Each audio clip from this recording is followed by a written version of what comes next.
Ahead of his meeting with the Chinese Vice Premier, Donald Trump gave contradictory signals on the chances of averting a trade war with China. Over the course of a few minutes, the US president congratulated himself for hosting negotiations with the Chinese in Washington and added this. Now, will that be successful? I tend to doubt it. The reason I doubt it is because China's become very spoiled.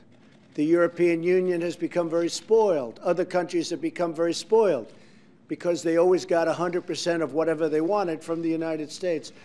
But then, just 2 minutes later, there was this. I can only tell you this, we're going to come out fine with China. Hopefully China's going to be happy. I think we will be happy. There have been many mixed messages from the White House amid this second round of trade negotiations.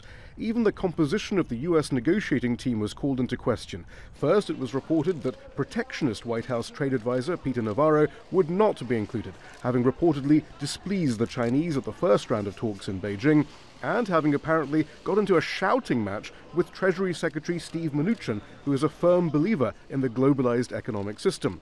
But then it was reported Navarro would be present.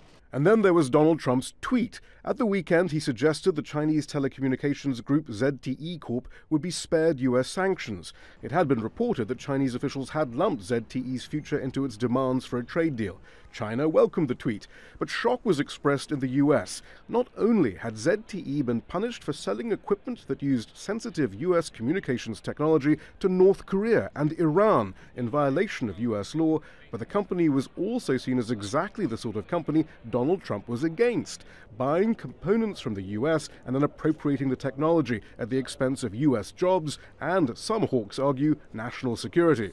Here's Trump's FBI director when asked about ZTE. We, the FBI, remain deeply concerned that any company beholden to foreign governments that don't share our values are not companies that we want to be gaining positions of power inside our telecommunications network. But Trump signaled once again ZTE's future remained on the table in trade negotiations. Media reports suggest China might forego U.S. agricultural tariffs in return for mercy. President Xi asked me to look at it. I said I would look at it.